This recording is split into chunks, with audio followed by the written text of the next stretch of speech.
We look at extremely disciplined people and assume they possess some superhuman strength. We think they have an endless reservoir of willpower that the rest of us simply missed out on.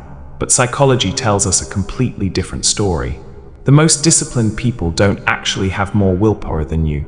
They just understand a fundamental truth about human nature. Willpower is a finite resource.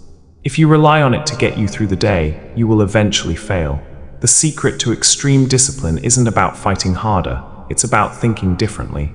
First, disciplined people have mastered the transition from motivation to identity.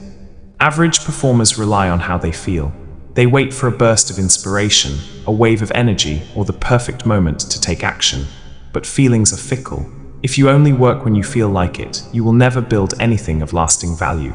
Highly disciplined people bypass feelings entirely. They don't say, "I need to go run today." They say, "I am a runner." When an action is tied to your identity, it ceases to be a daily negotiation. You don't debate whether or not to brush your teeth in the morning. You just do it because of who you are. Disciplined minds turn hard choices into non-negotiable habits. Second, they are master architects of their environment. In psychology, there is a concept called friction. If you want to build a good habit, you must decrease the friction to do it. If you want to break a bad habit, you must increase the friction. Disciplined people don't leave their phones on the desk while studying and try to resist the urge to scroll. They put the phone in another room. They don't stock the kitchen with junk food and try to use self-control. They don't buy it in the first place. They do not win the battle against temptation. They simply avoid the battlefield.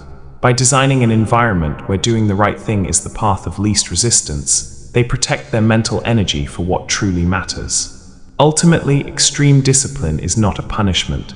It is the highest form of self-respect. It is choosing what you want most over what you want now. This psychological reality was understood long before modern science. The writer of the book of Hebrews perfectly captured the temporary struggle and ultimate victory of a disciplined life. In Hebrews 12:11, the Bible states, "No discipline seems pleasant at the time, but painful.